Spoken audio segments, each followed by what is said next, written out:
Hello and welcome to a new type of content called Fresh Surfs, where instead of doing the deep dives in a video, I will go live and go through a few characters that just don't have a lot of story behind them really, but they are cool characters anyways. And I asked for this on Twitter, and these were some of the characters that you would like to know more about. So let's go through them and see what they are about, or at least what we can find about them, which is a really exciting one, but one that really doesn't have too much story. There are two short ones, and there's a lot of lore around her, but not really that much per se. So let's look at the character and how undervalued she is as a character, because this is a really cool card with a really cool backstory. We can see in the art from Youngye Choi again, by the way, that she has two sets of wings, one demonic, one angelic, or maybe this is more of a dragon type of wing. She has a cool tattoo, she wears a staff and a sword, showing that she does both magic and fighting. And she's really versatile in this way. We can see this. She is a 3 mana flying vigilance 3/3, which is already really good. But then also when she enters the battlefield, you may look at the top 6 cards of your library and show an angel, a demon, and or a dragon card from among them and put them into your hand, so you might draw 3.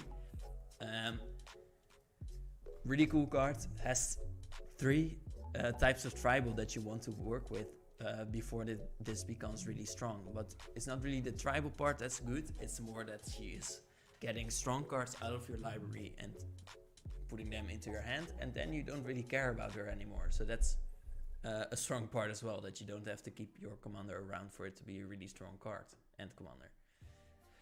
So why does she do this? Well, to know this, we really have to look at her story, I think. So in this story, we start with this. It's a shorter one, so I might go through it all.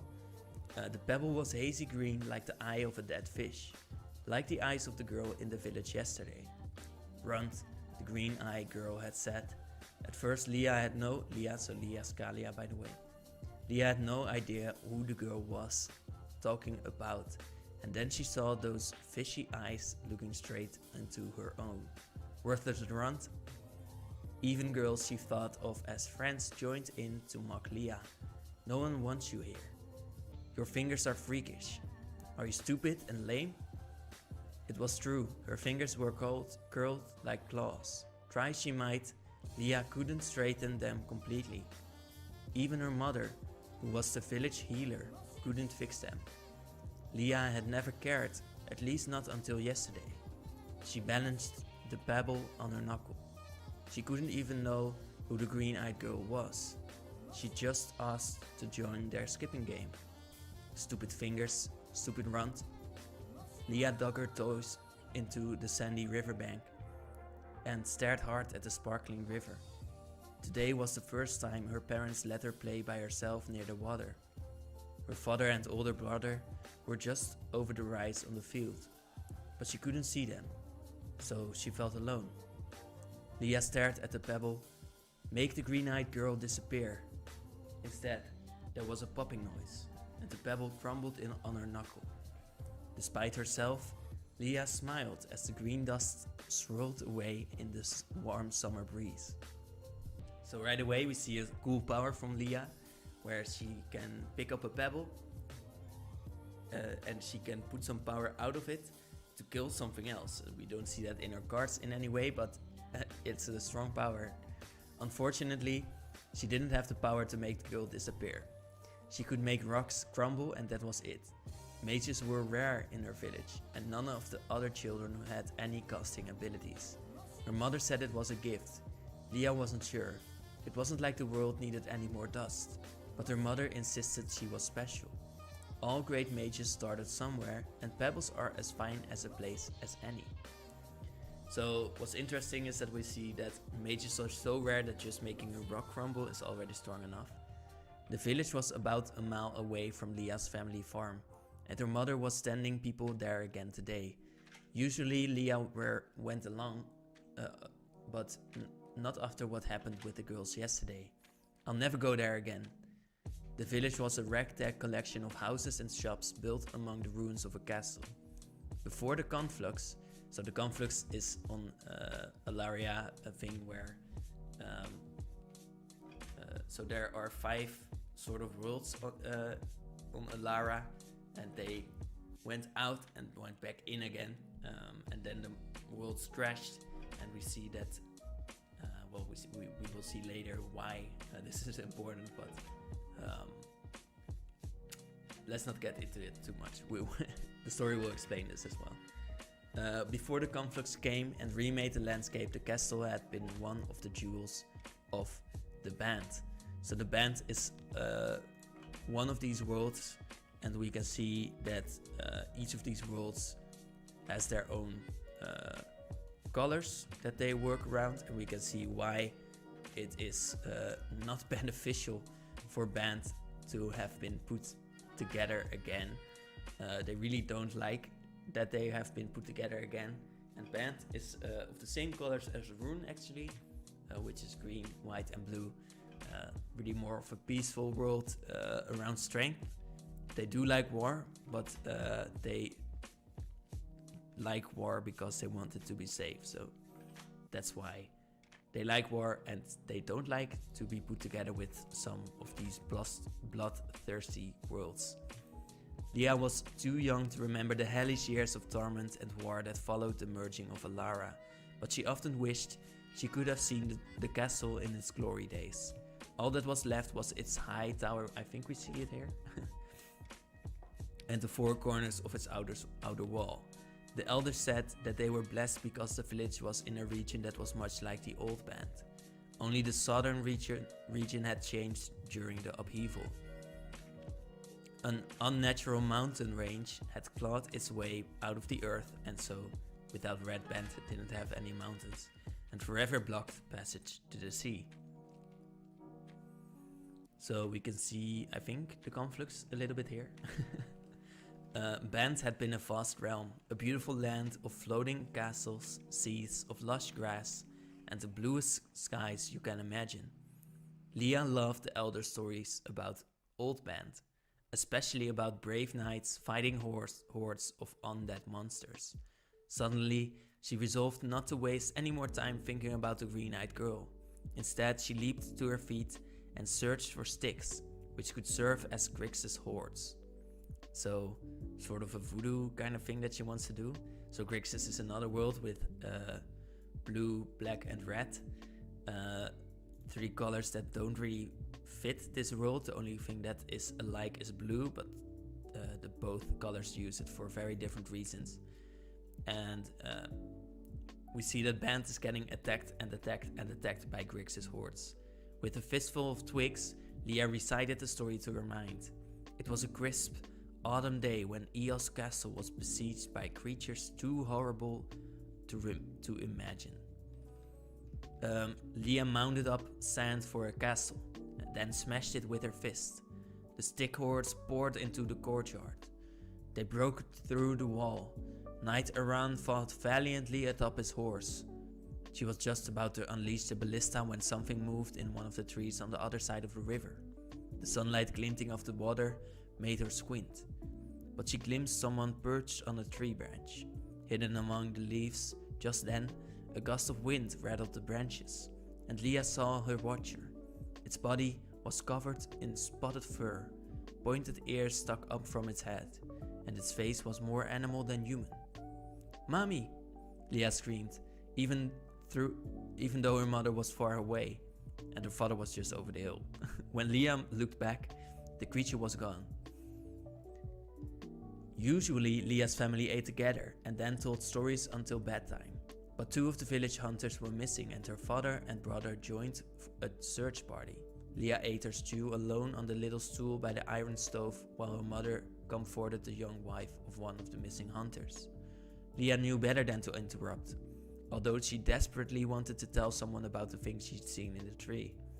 Strange signs on the road to the mountains, her mother was saying to Celie, as the young woman nervously twisted the end of her braid. They were tracking a herd that way, Celie said. Her eyes were brimming with tears. Maybe they went up into the Midlands. Her mother noticed Leah was watching them and motioned her over, as the firelight danced across the rafters. Her mother slipped an arm around Leah and pulled her close. Did you have fun by the river today? Her mother asked. It was such a pretty day. Leah nodded. Not sure if this is really canon that this is the mother of Kaalia, but it does seem that way from the story. Leah nodded. Are there cats who walk like people? Her mother's brow furrowed. In other lands, Leah. Why do you ask? I saw a thing that had a cat face but a body like us, Leah said, half expecting her mother wouldn't believe her. In the trees along the river. Celie's eyes grew enormous and suddenly her mother was saying how late it was and bundling Leah off to bed. And maybe they could have sweet bread for breakfast. Leah fell asleep and dreamed of girls with pebbles for eyes and floating sandcastles. The next morning her father's eyes were sunken with tiredness. He hugged Leah and wanted to hear her story from the day before. People were trying to act normal, but Leah could tell something was very wrong. Everyone's faces seemed pinched too tight, and she heard them whispering about the missing hunters. At midday, Leah's mother sent her outside after she promised not to wander beyond the shadow of the cottage. But she grew tired of playing by herself under the eaves and decided to run circles around the house. The eagle flew over Eo's castle. With her arms outstretched like wings, Leah ran around the corner and bashed into something. She stumbled backward and was caught by strong hands as a dark bag fell across her eyes. She glimpsed a cat-like face.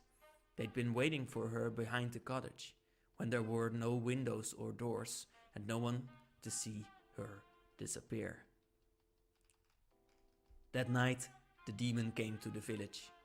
He came while the hunters' wives were weeping for their husbands.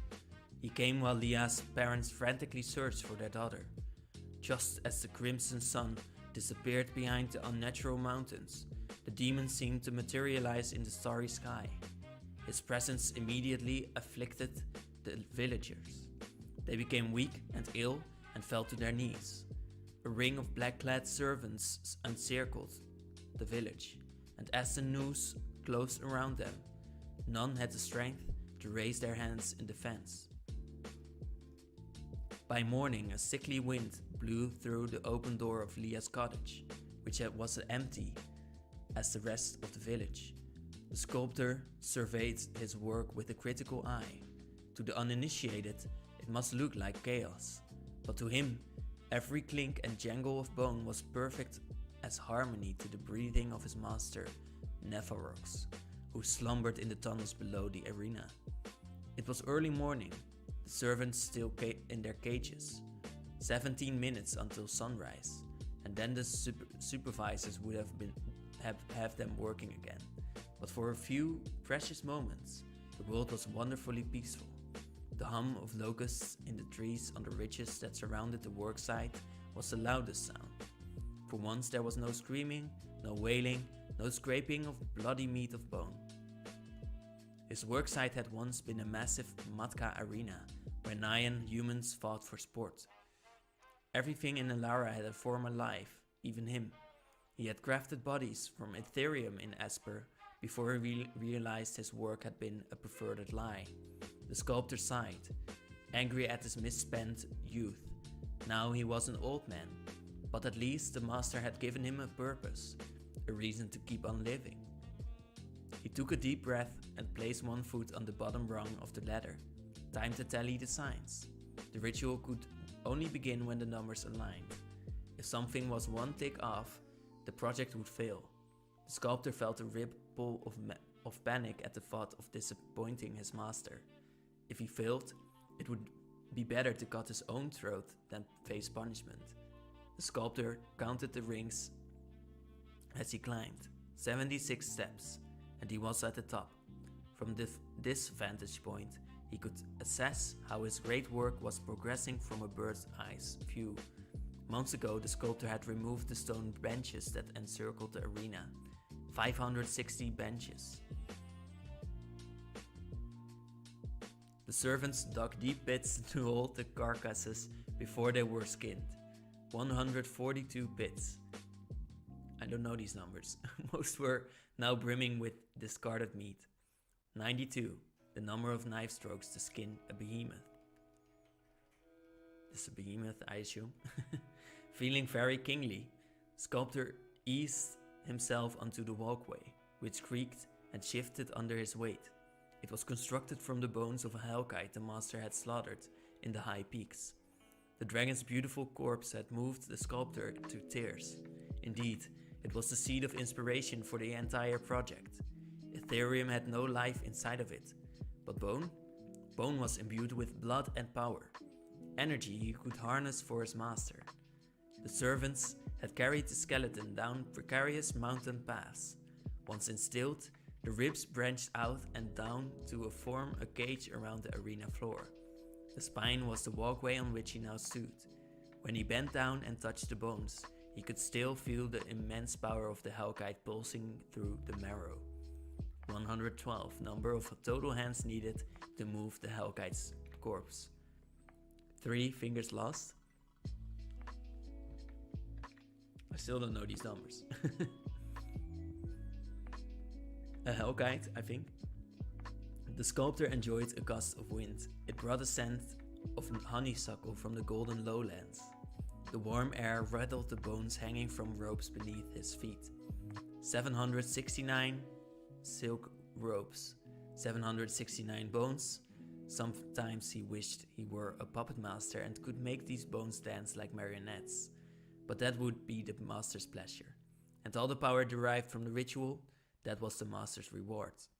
An abrasive metallic screech tore the sculptor away from his reverie. The twisted metal gate swung open, and new recruits filled into the arena. Banned humans from the grasslands, probably that miserable little village near the ruined castle. Lia's little village. They were bound together with rope, and the sculptor counted carefully as they passed under the hellkite's spine. 47 bodies, plus the 2 hunters they'd caught spying on them earlier. 49 bodies.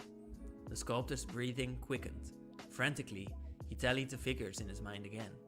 Was it possible? Yes, all the numbers aligned. In what way? It was perfect, and after such a long wait, it would be tonight. The sculptor dug his fingernails into the hellkite's rib and prayed that the master liked his gift. A little bit heavy. But okay. Damn. So yeah, with the story, let's look at one of the cards where Kaalia features in the flavor text.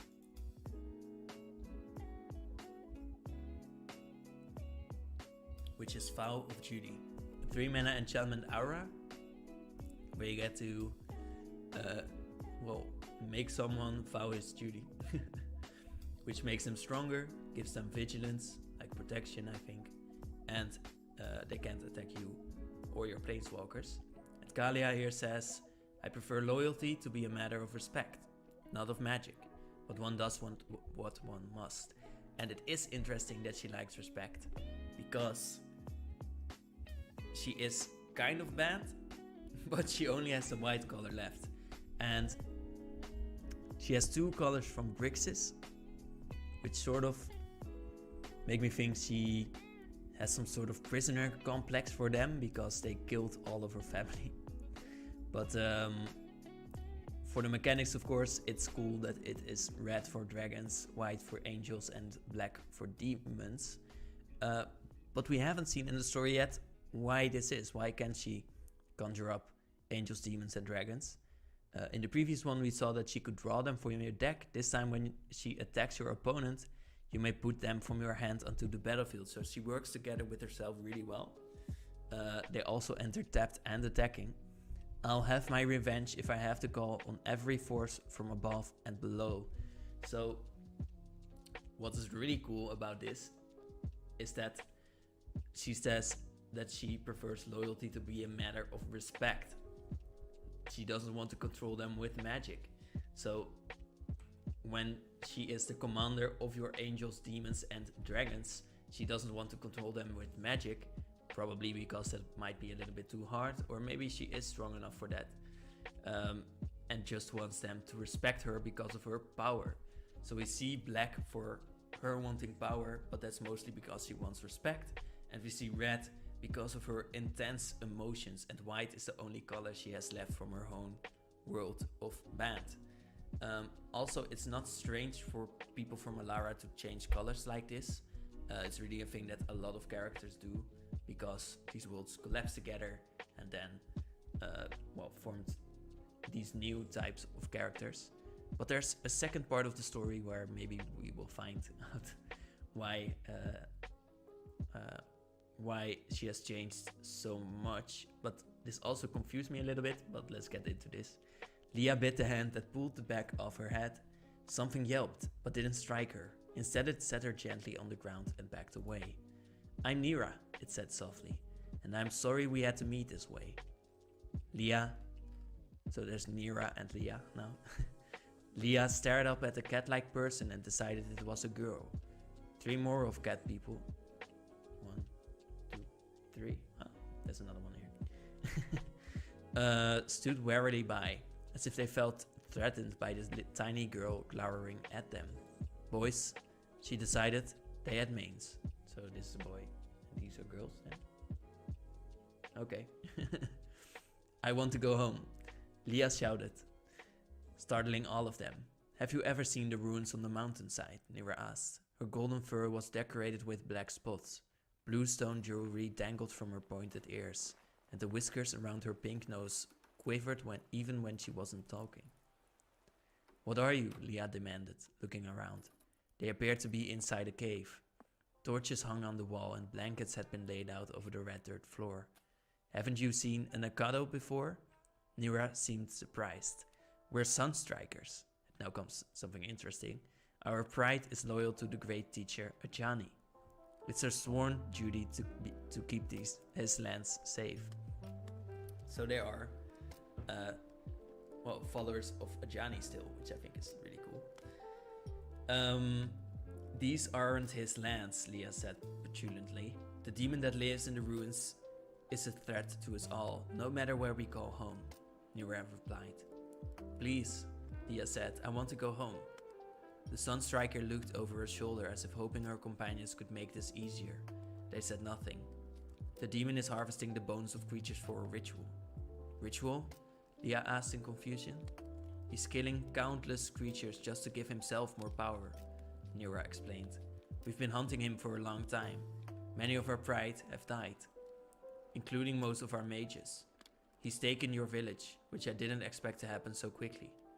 Taken them where? Leah wondered if the demon had the green-eyed girl, and then felt guilty for thinking it. To the ruins here in the mountains, Nira told her. If you don't help us, they will die. I wish you didn't have to hear that, but it's the truth. Leah thought of her father and how tall he was. She couldn't imagine anything that could hurt him. Let's go see my father, and my mother is a mage. She helps people all the time. So another thing that I really think is cool about Leah and Kaalia, of course the same person, but is that she had a little bit of a deformity or sickness or something in her hands. And she's just honest about her feelings of of hating people that say something about it. I think that's cool. The Sunstriker looked sad. You must help her. Your family is at the ruins too. Leah hugged her knees and wondered why she didn't feel anything. This all seemed like part of a bedtime story. A cat that could talk, a demon in the mountains. Surely Nira was wrong. Her family was safe in the cottage, waiting for her. We must attack before the demon completes the ritual, Nira said. For my plan to work, we need a stone killer, and ours have all been killed. What's a stone killer? Leah asked. You are, she replied. I watched you by the river. You'll be a powerful mage one day. Breaking pebbles isn't very useful, Leah said doubtfully. The day you break pebbles, tomorrow you will smash walls. Someday, castles might crumble in your passing. Leah stared at her with awe. So that's her power. That's really strange, right? That's her power, but she commands like demons and angels. Leah galloped by on her white horse, and Eos' castle tumbled to the ground. So back to the story about Eos' castle, where Leah apparently herself galloped by. Or that's what she is thinking. I think that's it. Nira unsheathed her sword with the tip of the blade. She hurriedly drew in the red dirt. Leah watched her curiously. Like you, a dragon has a spine, Nira told her. But unlike you, some dragons have a large plate that connects to every rib. It's also where the wings attach. We call it the keystone. Keystone? Keystone means something important, Nira said. If you destroy this plate, the skeleton will fall, and then the ritual can be finished. You want me to kill a dragon? She didn't want Nira to think she was weak, but she didn't want to disappoint her either. Instead of answering, Nira sheathed her sword and took Leah's tiny hands in her own. Can you climb? She asked gently, inspecting Leah's curled fingers. Better than the other children, she promised. What is your name? Leah. Among my people, a warrior receives a new name before her first battle. May I give you yours? So that's why she has a new name, because she went into battle with the cat people. Leah nodded. She couldn't believe what she was hearing. Her, a warrior? In my language, Ka means power. So she is Power Leah. You are now the warrior. Power Leah, or Kaalia.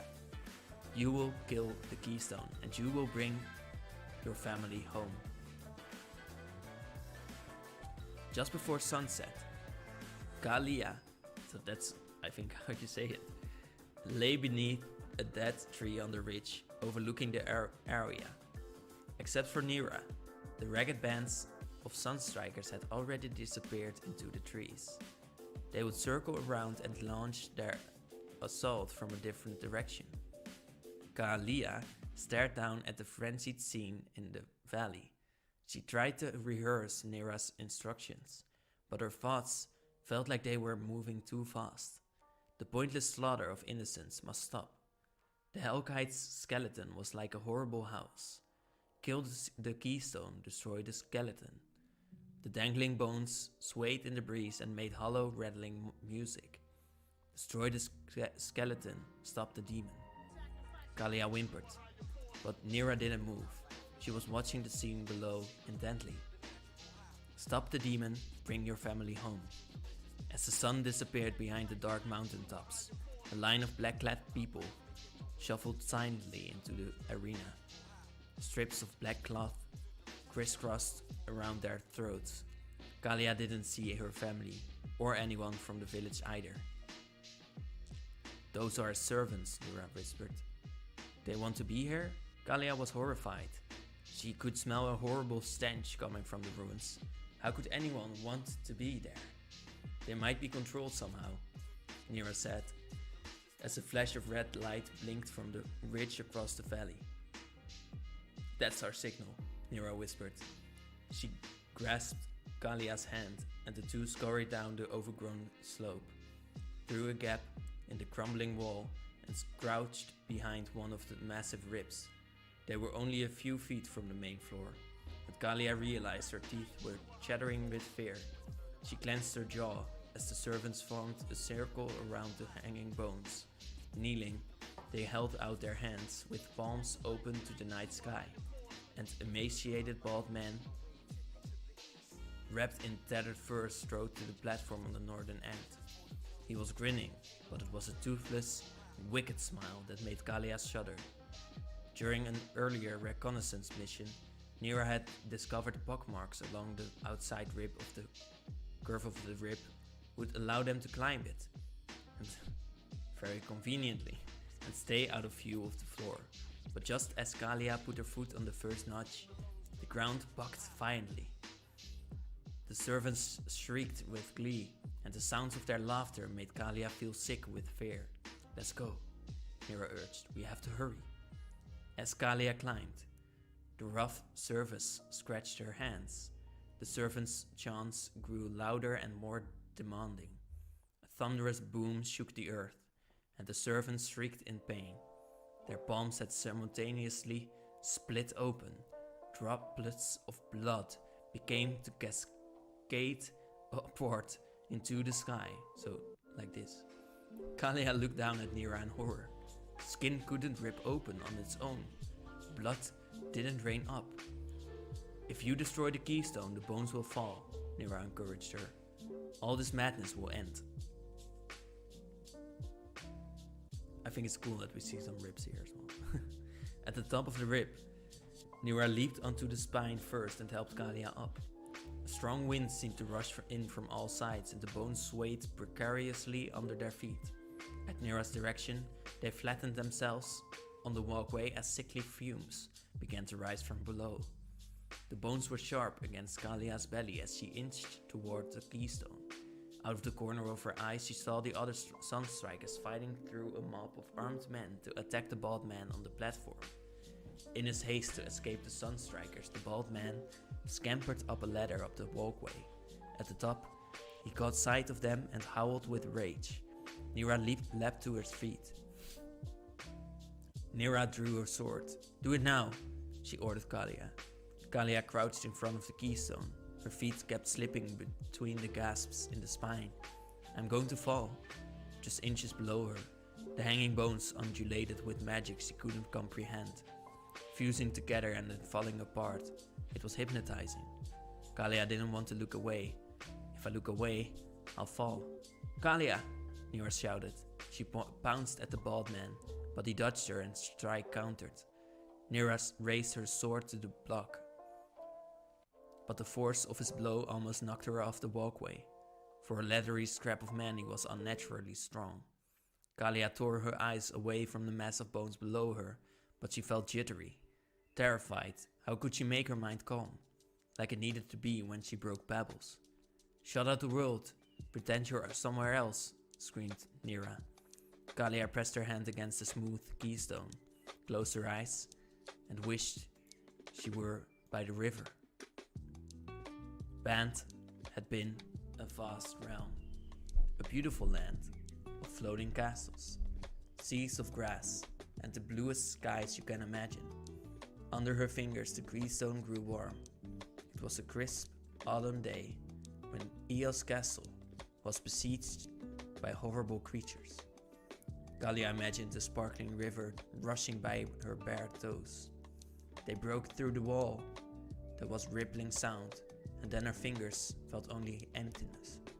Lia galloped by on her white horse, and Eos Castle tumbled to the ground.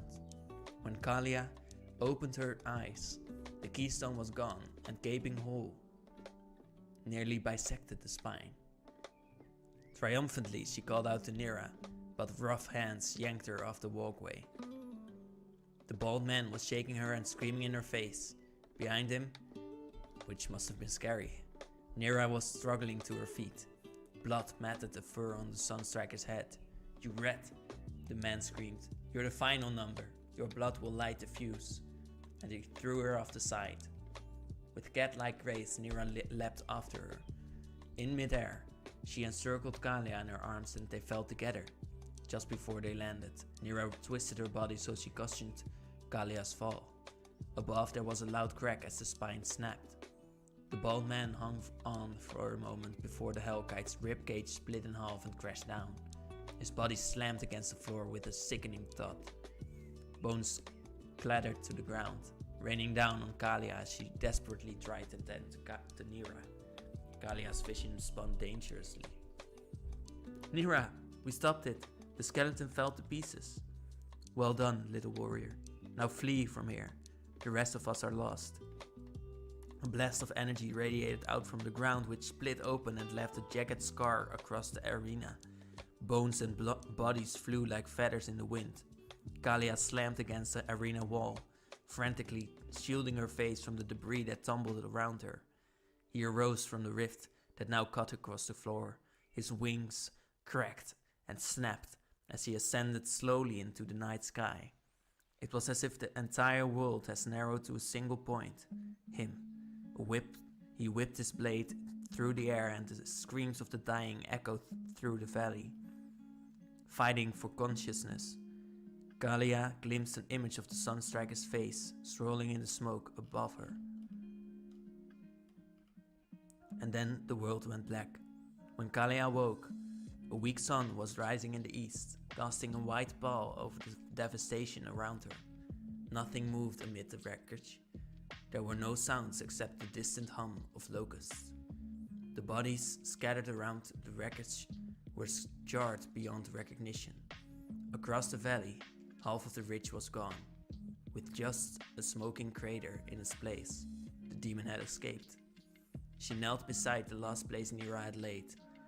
Kaalia felt empty, like her insides had been ripped out, and there was just shadows left instead. I will kill the demon. I don't know how yet, but I'll find a way to make him suffer. Out in the vast wilderness, that is where she would find her revenge. And that's an interesting end to Kaalia's story. And you can see why it confused me. Because Kaalia is banned. Kaalia has 3 colors. So it's white, which is still there. It's green and it's blue. It's not these. And she took on these colors, which red might be logical because the cat people were Naya. So they had red mana and green mana, as well as white mana. So this part might be logical, but then there's black mana, which is from Grixis. So the red and black mana is from Grixis apparently, I think. Or it might be that it has nothing to do with the colors on Alara, and it's more that the white is still because she cares about her people who are now dead. The red are from her emotions, and the black is because she needs this power for respect again, or something. But it still doesn't explain why she grew wings. It doesn't explain why she can summon angels, demons, and dragons. Because she is a mage that can make stones crumble. That's her power. So it's interesting to me how she is just a human that can make stones crumble in her own story. She becomes angry at the demon, and then we time skip and we see that she can command angels, demons, and dragons. So one thing is that in that story she made a dragon crumble. So she held the keystone of a dragon and made it crumble, which might be why she has power over dragons. She went after a demon, so that might be a part of a story where she got to control the demon maybe, or she defeated it so badly that it pleaded for its life, something like that. So that might be also why she is talking about respect so much in her in the flavor text on other cards. But then angels, we haven't seen her interact with any angels, but it might just be because she is banned and angels were there already. So maybe it's just that it's a type of hometown advantage, something like that. Maybe she has gotten her own army. Maybe she went traveling the world more now that she didn't have a home anymore. Like the stones that she makes crumble, she might, as she has seen her own old banned castle crumble as well. And maybe that's why she now wants to see everything crumble. Something like that. But it isn't explained, so it's not canon, any of that. But she did interact with the demon and the dragon, so that's a little bit of the story. So yeah, that was the last character as well. And yeah, thank you for watching. Bye.